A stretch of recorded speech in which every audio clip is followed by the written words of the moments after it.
All right, we're just about at time. We have a lot of material to cover, so why don't we get started? Well, first of all, I wanted to thank each and every one of you for attending our second installment of everything you wanted to know about A2P10 DLC. I'm sure there's a lot more things you'd like to do with your time than listen to compliance talk, but this one is going to be hopefully both informative and necessary for you to have attended in order for you to take some action. So before I begin, I wanted to do some introductions. My name is Sergey Sandakovsky. I'm a co-founder, CPO, and CTO for Sales Message, which basically means I handle product and tech within Sales Message. And I'm lucky to be joined by David Stupik. David is our customer support manager, and he brings wealth of experience of dealing with 10DLC for the last couple of years. So between two of us, we hopefully should cover most of the questions that you guys might have about 10DLC. Now, what are you going to learn during this webinar? So one of the things that we pride ourselves at Sales Message, we want to make sure that we handle all the complexity of texting, so you don't have to. Unfortunately, that's not going to be possible for us to do without some help from you. So we're going to do a very quick review of what 10DLC is and what is the promise and benefits of 10DLC. But we're also going to cover what is changing and why is it so urgent for you to take action right now. We're going to cover 10DLC process and also talk about throughput and fees, specifically about trust score within 10DLC. And if you don't know what it is, don't worry about it. We're going to cover it in detail. We're also allocated quite a bit of time for Q&A. We seeded this presentation with quite a few questions that we harvested over the years about 10DLC and all the latest changes. However, we're also going to leave some time for questions that you have during the presentation or anything that we haven't addressed directly. So behind the scenes, we have an amazing sales message team that will answer some of your questions online and also will tee it up for us at the end of the presentation. And if you have any issues, you can't hear me, please don't hesitate to put something in the chat and we'll try to make some adjustments. All right, so without further ado, I am gonna get started. All right, so first of all, what is 10DLC? We keep hearing about 10DLC, what is it? So 10DLC is A2P is the system within the United States, enables blah, blah, blah, blah, blah. This is a very, very long description of what 10DLC is about. But really, if you boil this down to a single phrase or single sentence, really 10DLC, it's all about licensing for your texting. That's what it's really about. Now, again, it's intentionally or unintentionally, it's been made fairly cryptic. Now, so let's break down the name and see what's in the name. So first of all, A2P, application to person. So if you're a business and you're sending texts, then you're under an umbrella of application to person. So if you took out your personal phone and just used your personal number in order to text, and since you're joining this call, we know that you're our customer and you know that that's not a good idea, then you are under an umbrella of A2P because you're using an application as a business in order to send messages to your customers. Then what is 10DLC? Well, 10DLC is really a 10-digit number. So if you're using a local number that you either had or purchased from Sales Message, then that's the 10DLC, long digit code. And again, which numbers are covered under the umbrella of 10DLC? So short codes are not covered. Toll-free numbers are not covered. Landlines, you could see an asterisk. So if you enabled it for texting, it's covered under a 10DLC. And obviously, any local number that you purchased from us or brought with you, that is covered under the umbrella of 10DLC, and it needs to go through the registration process. So when I first started learning about 10DLC, I wanted to connect it to something I already knew.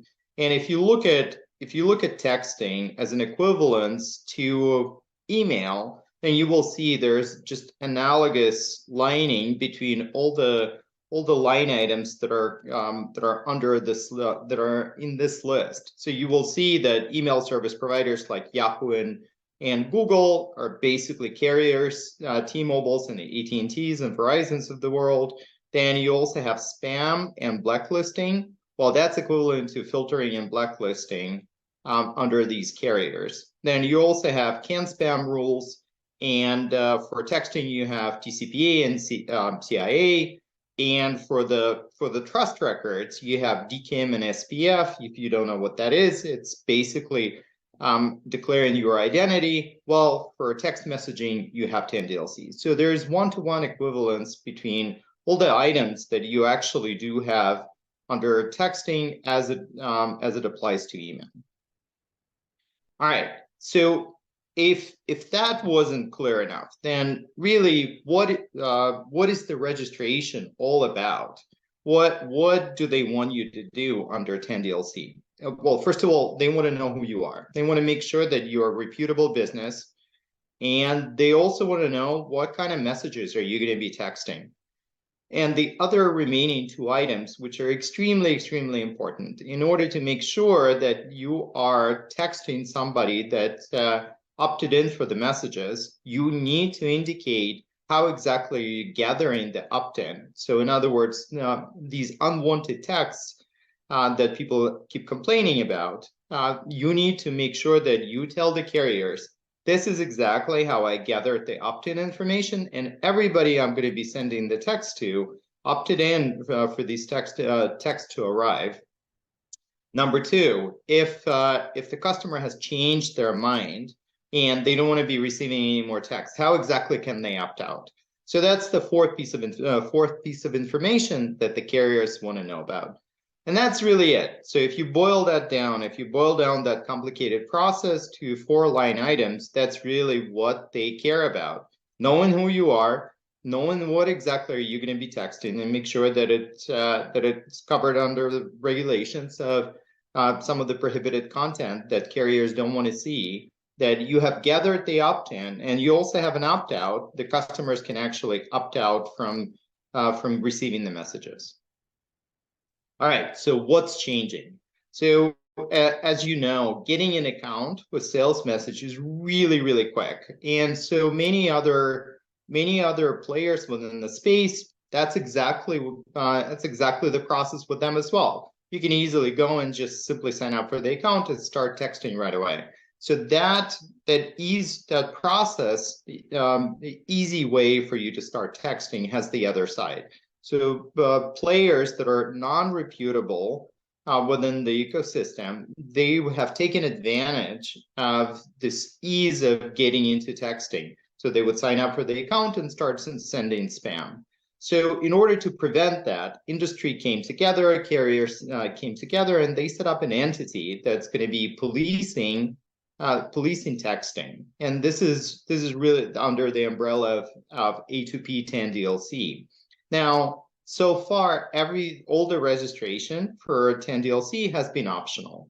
So you should have done it a long time ago, but if you haven't done it, there were some increased fees and there were some potential deliverability penalties. However, you could still do the texting. Now, that state of affairs coming to an end. So carriers said, okay, no more. We gave everybody ample time in order to register. So now we are actually drawing the line in the sand, and that line is going to come in August 31st. So August 31st, if you have not registered for 10DLC, then you are not going to be able to text. Regardless of what other partners you have using for your texting, sales message or not, you're not going to be able to do it. So this is the industry-wide initiative that's going to be enforced by all the players within the system. Now, even though August 31st is the final deadline, as of July 5th, you're going to see some of the reduced deliverability and throughput rates, as well as some of the additional fees being enacted. So again, even though it's a couple of months away, it's imperative that you start this process as early as possible, because you can imagine, the closer the deadline, the more stragglers you have, and if you have not registered, the delays are expected. So if the normal process would take under a week, there are entities that are involved in registering businesses are going to get backed up. So keep that in mind. Don't procrastinate. All right, Dan. So these are the message fees broken down as a table. So the price for unregistered traffic is going up, and leading up to the August 31st, where all unregistered traffic is going to be 100% blocked. All right, so I am going to hand it off to Dave to take you through the application and how we made it simple in sales message to go through the process of registration and hopefully get you on the right side of 10DLC. Dave, take it away. Thank you, Sergey. So before we really dive into the step-by-step, we really need to understand our options before us. And thankfully, once we do get to the step-by-step and we do know the options we have, we make it really, really easy in the application to just follow the prompts and get registered. So let's take a look at our first option here.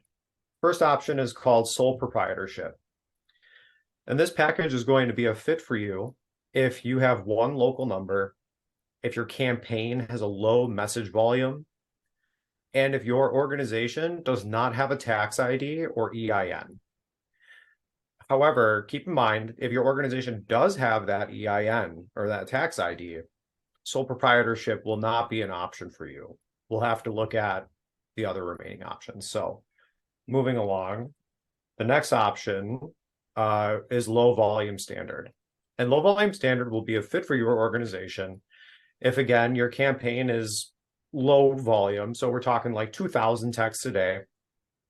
And a lot of customers will fall under this umbrella. And of course, this package is going to require that EIN. So if you don't have that, your option is going to be sole proprietor. Taking a look at the final option, standard, and while this is a high volume package, this package is going to offer the best deliverability. And if you, excuse me, are serious about your text messages, you're likely going to want the standard package. And when we take a closer look at the package fees, you'll see that the cost increase to be on standard is pretty negligible. So let's take a closer look at how I might, as an individual, select my package. So if we just start in the top left of this graph here, am I sending more than 6K messages a day?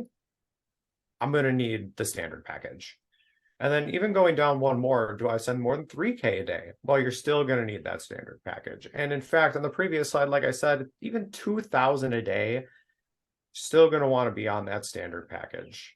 Now, if you have an EIN and your text messaging is pretty modest in volume, low volume standard could be a good fit for you. However, like I said before, if you take it seriously and you want the maximum amount of deliverability, the standard package will be the best option. And of course, if you do not have that EIN, you'll be a sole proprietor package. So now here is a dissection of these fees. So there's a combination of one-time fees and recurring fees, which I think is something that comes up frequently when we discuss 10DLC. Well, is it one time? Is it recurring? And unfortunately, the answer is both. However, really nothing to be too scared of. So let's take a look. Sole proprietor, one-time subtotal, under $20, $19. You will have that monthly fee, about $2 to $9, for that recurring campaign fee. There are also the pass-through fees for the text messages. That's what the line item carrier fees is. So those carrier fees are going to sort of accumulate into that $2 to $10 range for your fees. Low volume standard, again, only $20 one-time fee. Same sort of parameters for carrier fees. So for the extra $30, you can pay the 50, 59 and get on that standard package, which offers the best deliverability. Now, in our application, this is the sales message proprietary doomsday clock. And so we just want to make it blatantly obvious how much time you have left until these requirements kick in, right? So we're just trying to be overly transparent about what's to come.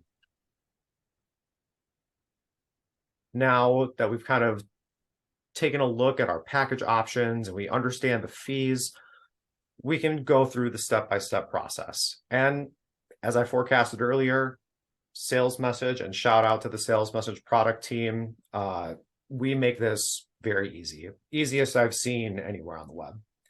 So you'll start with your business profile. And here you are going to sort of branch off into that sole proprietor option or a standard option. So do I have that EIN number or not? So we really try to take away the ambiguity, and we just keep you on rails to make sure that you're picking the best option for you. We'll help you find your business ID. So if you put in your EIN or tax ID right there, it will find your organization and will fill in all the details automatically. If we don't pull up your details and they don't come through that find option, no worries. You can manually input the data as it is on your EIN confirmation letter. And that is to be stressed. You do not want to put a DBA in there. You do not want to use, your branding name. You want the name that is on your tax ID. So the legal business name and the EIN. And here we'll select business info. You'll give a website URL. You do need a website, and it has to be HTTPS secured website. More business information. So we need a authorized representative from your organization to get in contact with. And finally, a terms and privacy disclosure, where we send your information to those regulatory bodies to do that vetting and to return an approved profile. So that was pretty fast, and that's half the process right there. So there's the business profile. Now we do have one more leg of the race to complete, and it is the campaign. Here is where we're going to select that low volume or standard package. And again, you're really only going to have this choice if you are an organization with an EIN. Regardless of which package you choose, you're going to go through the same prompts coming up. So you need to select a use case and provide a use case description. We color in that description, however, add more to it, right? Get specific. Same thing with these sample messages. We preload a sample message, but please do add more. And in fact, let's look at some sample messages in the next slide. In the darker blue, there are messages that are 100% compliant. That is exactly what the carrier networks want to see. Specifically, if I dissect it, it has a sender ID and it has an opt-out disclosure. So hello, first name, my name is David from sales message. And then a reply stop to opt-out would be there as well. The other messages in the lighter blue, that's conversational back and forth. You don't need a sender ID or an opt-out in every single message, especially like one where we're just communicating a back and forth. But it should be there on every first message and again about every 30 days, assuming that the conversational messaging is not there. So here you're going to declare which method of opt-in your contacts are doing to provide consent that you can text them. We also offer examples of all of those options, but to just, be even more transparent and clear, what is a proper opt-in? Well, a proper opt-in contains a fee disclosure, a service frequency disclosure, customer care information, the opt-out instructions, a privacy policy, and a terms and conditions page, as well as a checkbox where the customer can, declare that, yes, I want to receive these text messages.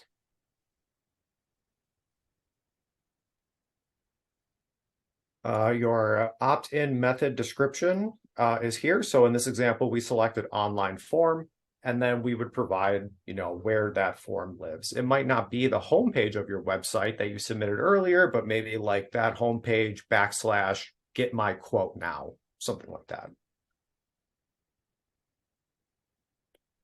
Here it is presented where you can upload an image of that opt-in. So go ahead and snap that screenshot of where your contacts are consenting to receive messages for your text campaign, upload it to us, and it will streamline your approval. And at the very end here, there is one last call out for all of the fees. So we just break it down line item by line item so that there's no ambiguity to what you're paying for. And assuming all things are well, you get approved in a pretty timely fashion, and we indicate as much on your sales message compliance page, letting you know that everything is approved, what brand type you have, a preview of the information you submitted, and of course, you can always go back and review these things in details. All of those modals are clickable, so you can click your business profile or your campaign type to see that information. All right, and with that, I'm going to pass the baton back to Sergey, and he's going to take you through throughput and fees in regards to after you're registered. Dave, thank you so much, and everybody who's participating in the webinar.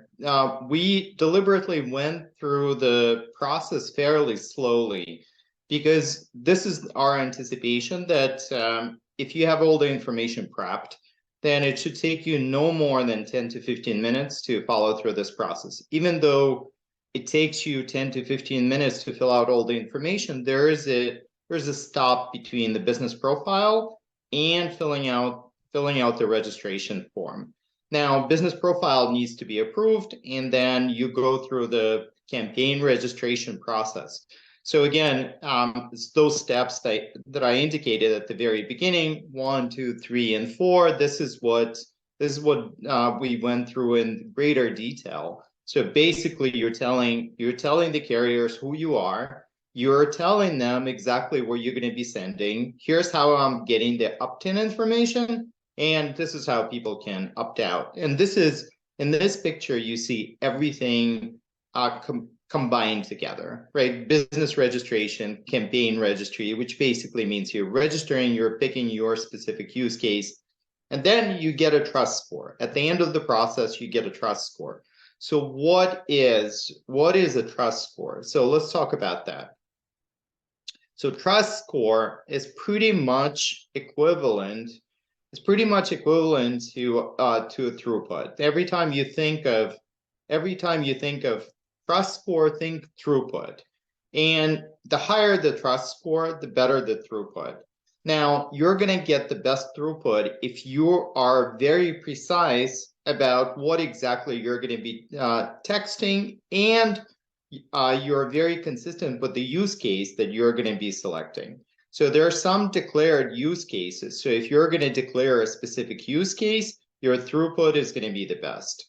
And these are some of the declared use cases. So if I want to use texting for two-factor authentication, or customer care, or higher education, or marketing, then I'm going to pick that use case. Well, keep in mind that if you're going to pick one use case, but going to do completely something else, or going to mix it with with other messages, in other words, utilize the single declared use case for things that are mixed, you're not gonna, your trust score, or rather you might have some deliverability penalties. Why? Obviously, carriers are not looking at every message that you're sending out. However, there's an analysis that occurs, there's a sporadic selection of the messages, and those messages are basically checked.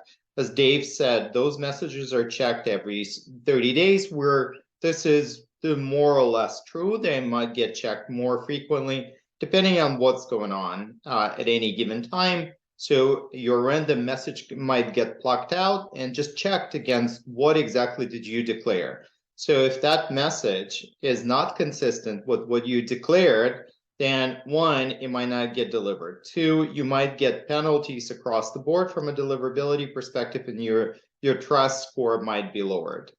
So just keep that in mind. Now, if you know that single use case is not going to suffice for your purposes, then you might want to pick a mixed use case. The mixed use case will have a lower throughput. It will have worse deliverability, not by much, but there's definitely some noticeable differences. However, you can utilize the mixed use case for the purposes of sending multiple message types. So if you do want customer care messages and you do want some marketing messages going through, then mixed use case is your best choice. Now, again, if you are a sole proprietor, which basically means, and if you don't know who you are, then chances are then you're not. Now, again, the sole proprietor basically means you have an EAN number. An EAN number that's related to taxation. So if your taxes are pass-throughs and you're running your business on your Social Security, then you are going to be a sole proprietor. However, if you do have an EAN number, then you don't qualify for a sole proprietor package. Just keep that in mind. So it's an important distinction. Now, sole proprietor has some severe limitations. You can only have one number on that particular account. Your throughput is fixed, and irrespective of your trust score. So regardless of what's going to happen as far as your trust score is concerned, that's not going to matter. Your throughput is going to be fixed. And these are the recap of the carrier fees that you're gonna see on your invoice. Again, sales message doesn't mark up these fees in any way. These are the fees that all the carriers exact in trying to police the system. So basically, for all the deliverability that carriers are ensuring, and all the trafficking and policing that they're doing, these are the fees for the messages that you're gonna have to pay. All right, so we are to a Q&A section. So we're gonna tag team with Dave to answer some of your questions, and please don't hesitate with your questions in Q&A, and we're gonna address those right after we cover everything that we had preceded ahead of time.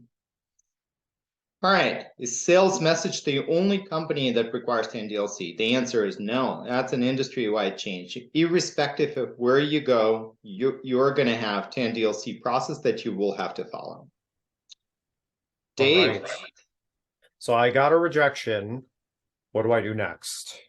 Well, we have some things to look at here. So on this next slide, you can go right back to the compliance page. And like I said, these modals are clickable. And when you click on one and you're approved, you can review all your information. But if you're rejected, well, you can update the profile. You can update your campaign and brand so that it is aligned with information that's required to get approved. We go one more slide down. You'll actually see that if you are rejected, our system should realize you're rejected and will preemptively reach out to you. And you can follow these prompts to get connected with 10DLC specialists at Sales Message as quickly as possible. And just a little bit of information provided to the bot up front will help our team just get to work on where the bottleneck is all the faster. Okay, will the deadline be extended? So the answer is the deadline won't be, and again, this is a reasonable question, and we get asked that all the time. In the past, we saw deadlines being extended and being pushed to the right. That's not going to be the case. This is now have been communicated time and time again by all the carriers. The deadline won't be extended, and come August 31st, that's the end of the game if you haven't registered. Is there any way around it? In short, no, there is really no way around it. If you are texting mobile numbers that are in the United States and you're doing so from a local area code number, you need 10DLC in some way, shape, or form. All right. What if I don't register for 10DLC? So if you don't register for 10DLC, there's only really one option. Your only option is to not have a local number. If you remember the table that we had covered, toll-free numbers are not under a 10DLC umbrella. Even though they're not under a 10DLC umbrella, their toll-free numbers have their own approval process. So it doesn't excuse you from not registering your business through some kind of process. So there's a different process. There's no gap. You could start texting right away. However, that loophole very likely will get closed. So again, even if you choose not to register for 10DLC and just get a toll-free number, and you're gonna continue texting on your toll-free number, very likely within a couple of months after the 10DLC deadline, that's gonna get closed, and you will have to register no matter what. So again, toll-free number, it's not that you can avoid this process altogether. You can avoid the 10DLC process, but there is a separate process just as arduous or just as involved if you consider that involved from what we have gone through, but it's still going to happen. You won't be able to avoid it. Dave, what countries does this affect? So strictly speaking, like I said, this is a United States thing. So if I am a United States organization texting United States customers, I need 10DLC. If I'm a Canadian organization and I'm texting American customers, I still need 10DLC because I'm texting United States numbers. However, if I'm Canadian and I'm only texting other Canadian numbers, well, you may not actually need 10DLC. However, you'll still need something to help deliverability. And usually what we'll recommend is, well, you just need to follow the best practices to avoid carrier filtering, which is a lot of what we've already discussed. Sender ID, hello, my name is so-and-so from such and such organization. Opt-out reminders on the first message and again every 30 days. And then another good option, as Sergey just mentioned, is that verified toll-free number. So if you are a Canadian organization texting other Canadian customers exclusively, the verified toll-free line is a very good way to approach it. All right. Can I dispute my trust score? So the answer is yes. The best way, now disputing your trust score is not free. However, what we had seen is, or rather in addition to what I said, from additional fee that you will have to pay, which is $50 for additional vetting that would occur. What we had seen when the trust score is disputed, it's typically gets elevated. So you will get a higher trust score if you dispute it. If you're completely satisfied with your trust score, there's nothing to do. However, if for some reason the trust score is low, and we've seen it happen, there are a number of different reasons why that could occur. Again, some of the messages that you provided are imprecise, or there's the various shades of gray in terms of rejection. So some things might not get rejected. However, they will get a low trust score based on the algorithm that a campaign registry is employing in order to create one. So when you do dispute it, you usually get a higher trust score. So just keep that in mind. How do you apply for a higher trust score? As Dave indicated, the best way to do this is through our support. Just contact us and we'll help you navigate this process. Dave. Okay, so I've applied, but my status shows as rejected. What do I do?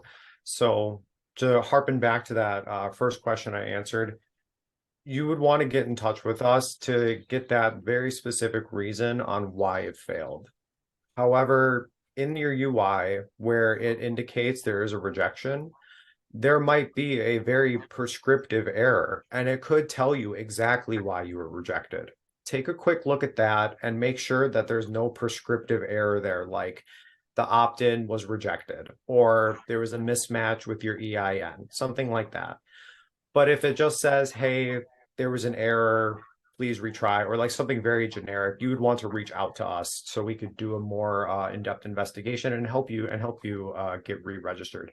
I would say that commonly it is that EIN and legal business name mismatch, or the opt-in disclosures were not present on the opt-in form. All right.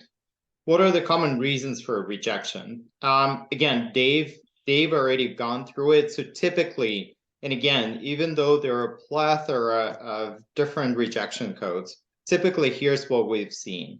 So your business information you provided is incorrect. So you provided your brand name as opposed to what you have on your tax form. So that's one of the reasons. The records that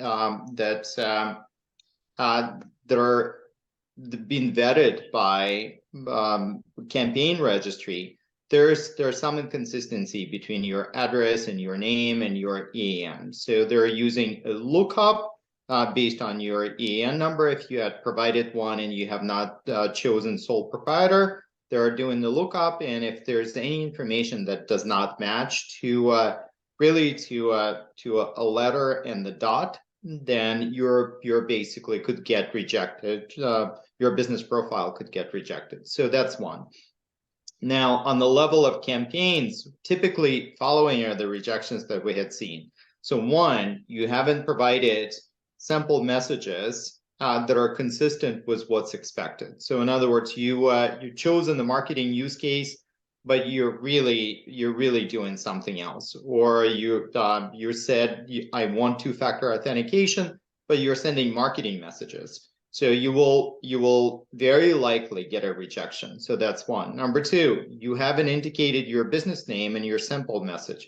So in other words, hello, my name is John, and I'm sending a message from whatever your company is. Again, a lot of times what we had seen is, well, you know, the reasoning goes, I don't send my business name in my every message, so that doesn't seem to make sense. So I'm just not going to indicate it. So include that no matter what, even if you're not sending your business name every time, that's perfectly fine. What campaign registry wants to see is there's at least in some instances that you're providing your business name. So that's two. That's a very common reason why you might get a rejection. Reason number three, you are not collecting the opt-in, or you're not indicating a proper place. It's either not reachable when the campaign registry goes to check. That's one. Number two, it's not collected under security umbrella. So in other words, you don't have an HTTPS information in your URL. So the information that's being provided is not encrypted. If that's the case, then you will get an immediate rejection. Another very, very common reason is you don't have an opt-out language. So if you don't have an opt-out language, then you will likely, not very likely, you will for sure get rejected.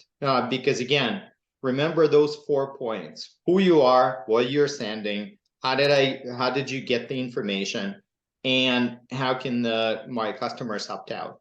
So those are the main reasons why your campaign or your business profile might get rejected. Either missing or inconsistent information, or you haven't provided to ample clarity, you haven't provided the opt-out or opt-in information. All Dave. right. I've gone through 10DLC registration, and let's assume that it's all approved, but I am still having deliverability issues. Why?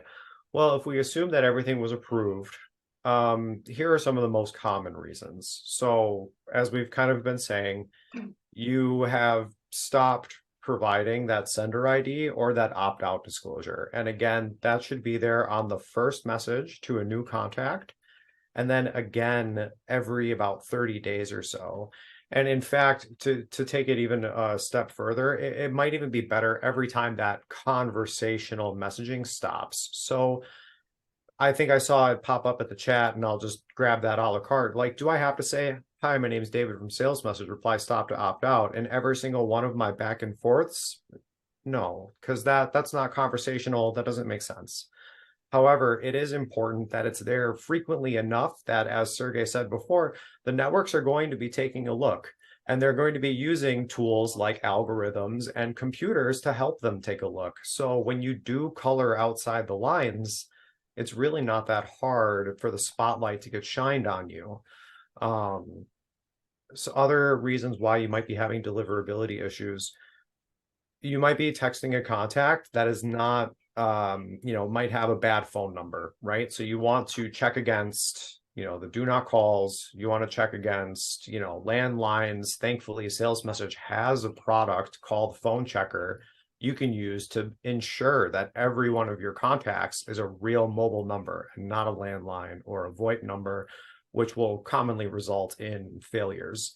And when you have a very high error rate, I'm texting lots of landlines, I'm texting lots of disabled numbers, that will drive up your carrier filtering, even if you are approved, because it looks like spam behavior. Like I'm just grabbing phone numbers from wherever and texting them.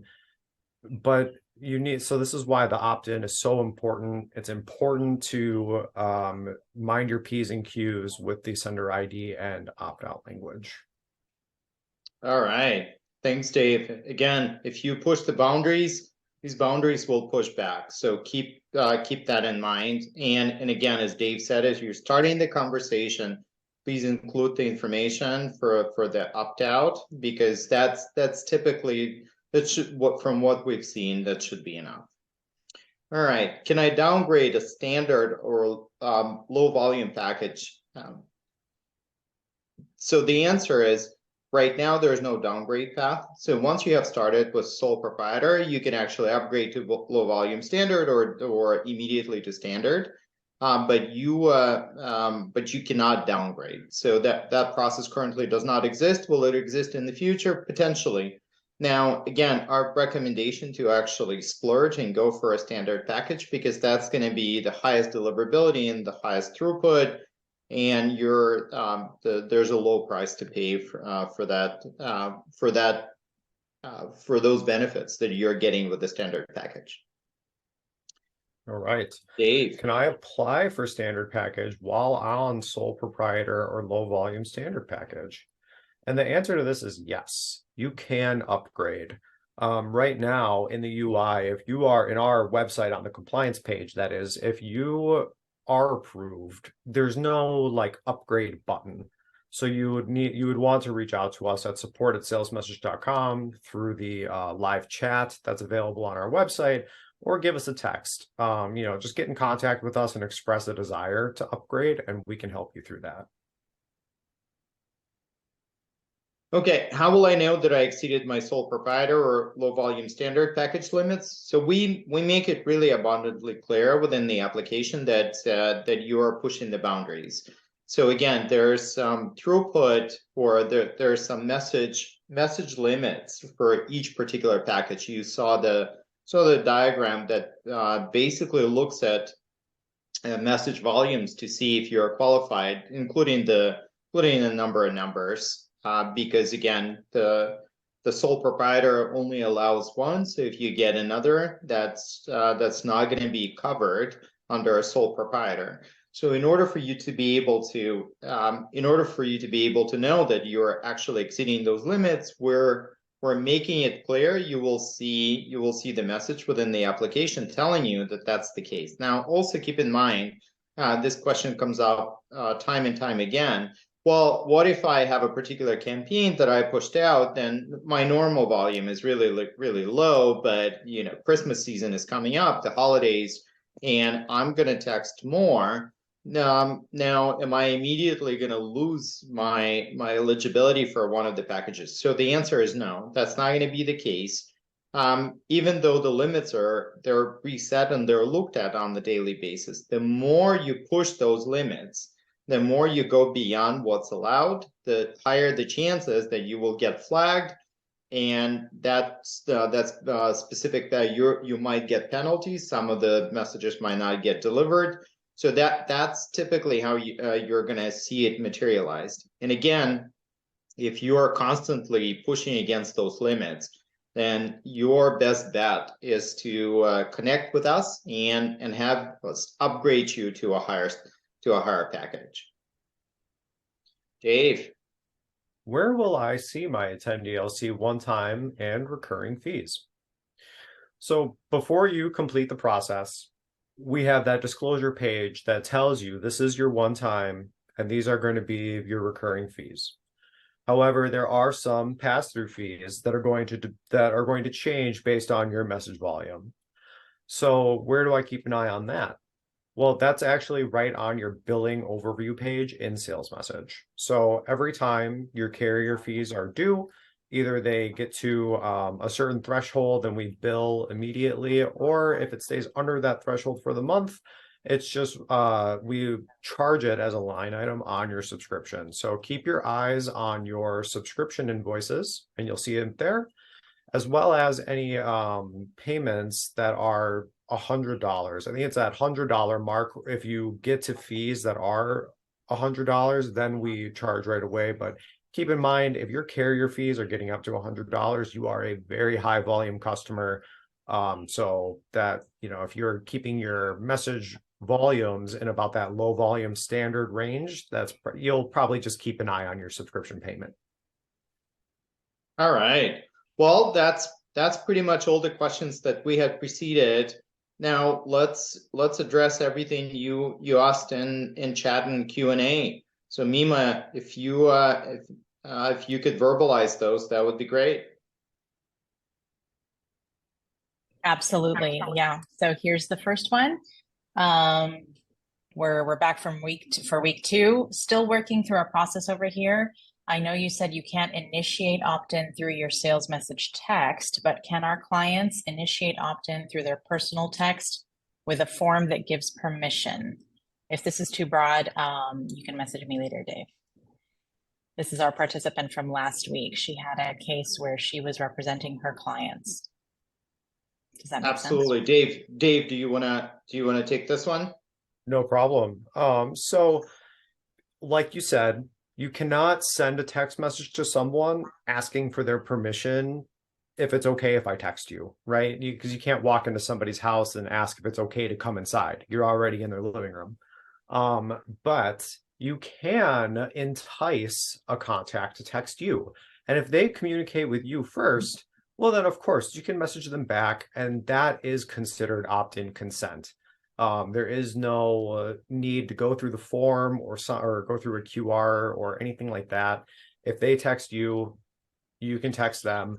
However, you do need to keep in mind the sender ID, the opt-out disclosures, that stuff still has to be in your text messages. But yeah, and if there's anything I missed there, please do follow up with me in the support. Yeah, keep in mind that as Dave said, you need to collect it ahead of time. So there isn't collection post sending. So it needs to be done prior, right? So that's one of the key things that you have to keep in mind. And again, that's going to get flagged. That's going to get flagged if you're indicating your opt-in some other way, then that basically will get flagged during the campaign process, and you're just simply not going to get approved. All right, Mima, other questions? All right.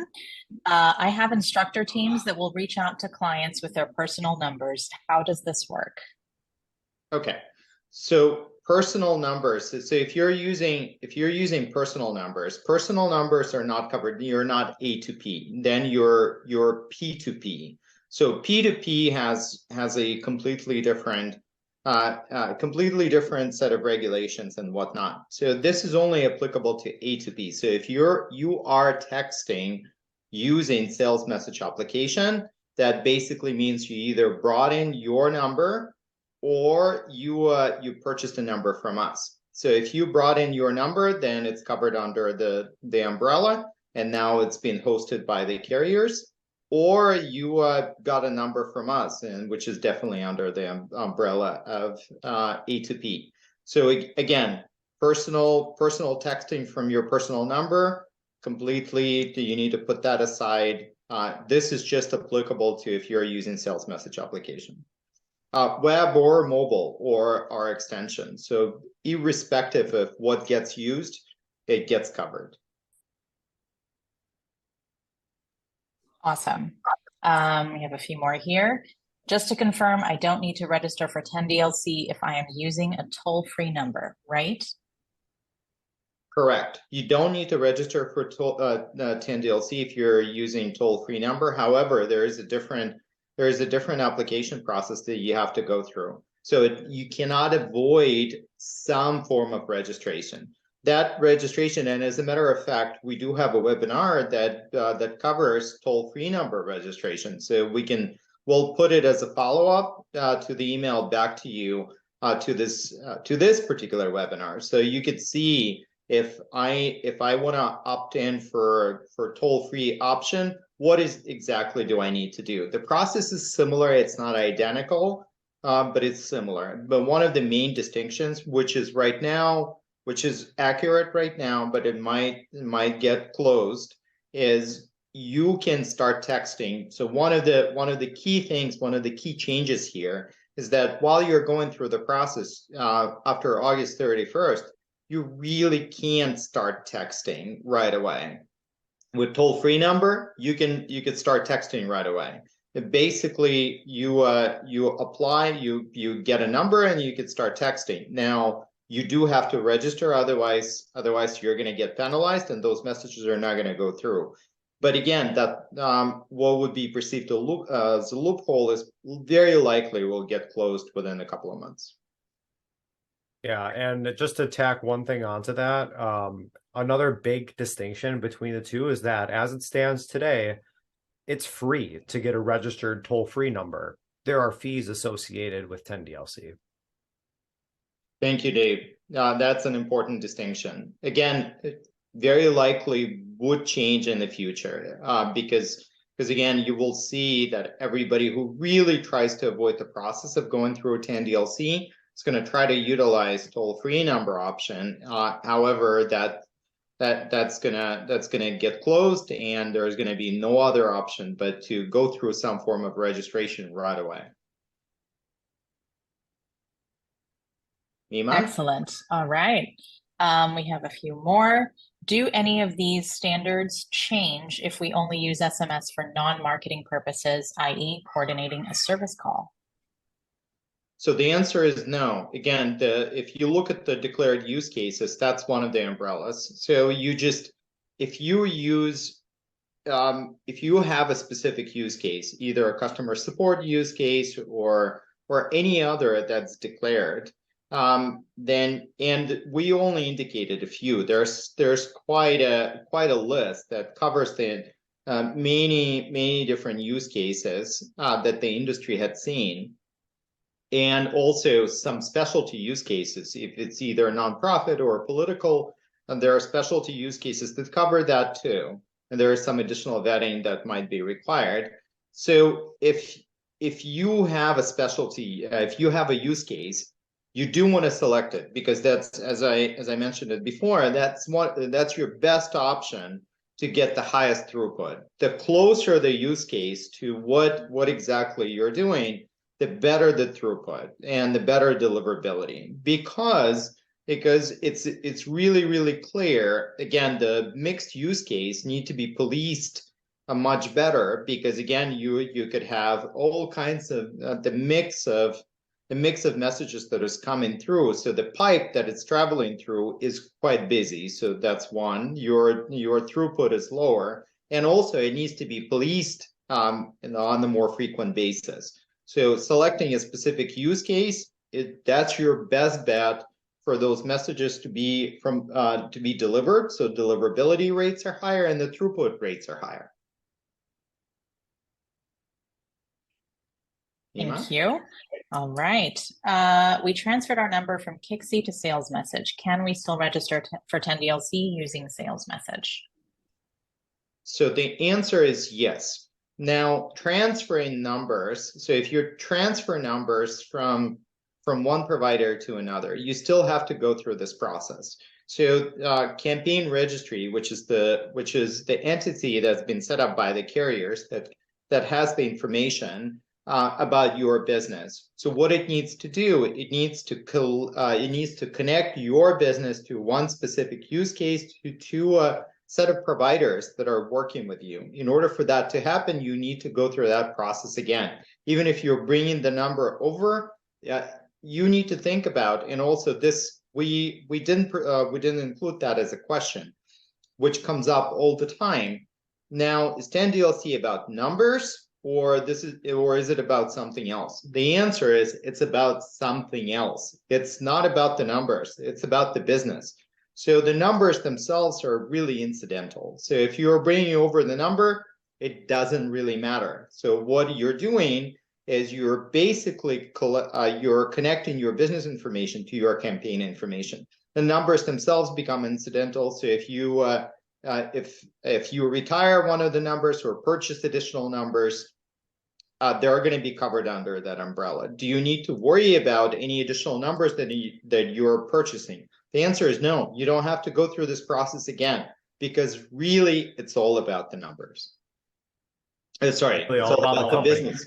It's about the company. It's about the company, and it's about the it's about the use case that you're utilizing. Thank you, Dave. Iman? Awesome. We need to ensure cell numbers entered in our form are verified as a real number and is deliverable, similar to email verification to kickbox.io. Is there a verification method you suggest?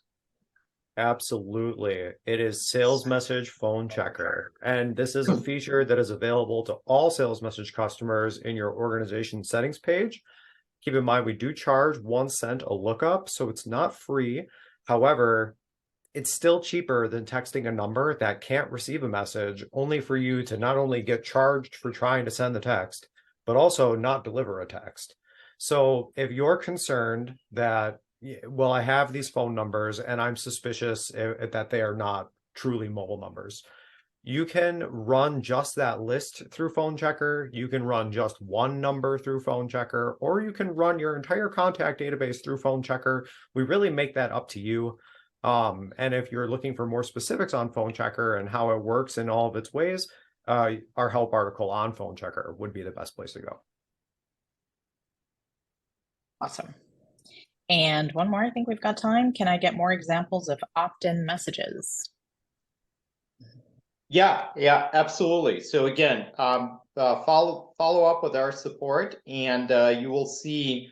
We'll give you a couple of examples of things that we had seen successful.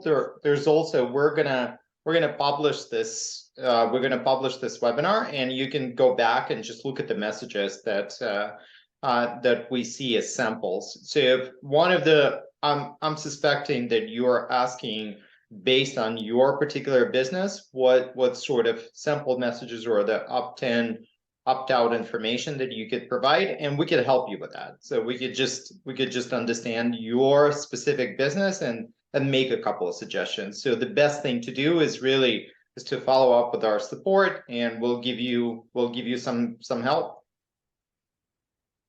Amazing. Just finally, they asked if we could share this presentation in PDF format. This presentation, we're gonna share the deck, and we're also gonna share the recording. So there's gonna be in either a PowerPoint or a PDF format, and we're gonna publish that. Awesome. That's all I got for now. All right. Well, we're almost perfectly at time. So guys, thank you. Thank you so much for attending the webinar and happy texting. And if you have additional questions, please don't hesitate. Follow up with us and we'll help you through this process. And Dave, thank you so much for being the wonderful co-presenter. Likewise. Thanks, man. Thanks, Mima. All right. Thank you, guys. Thank you, guys. Bye.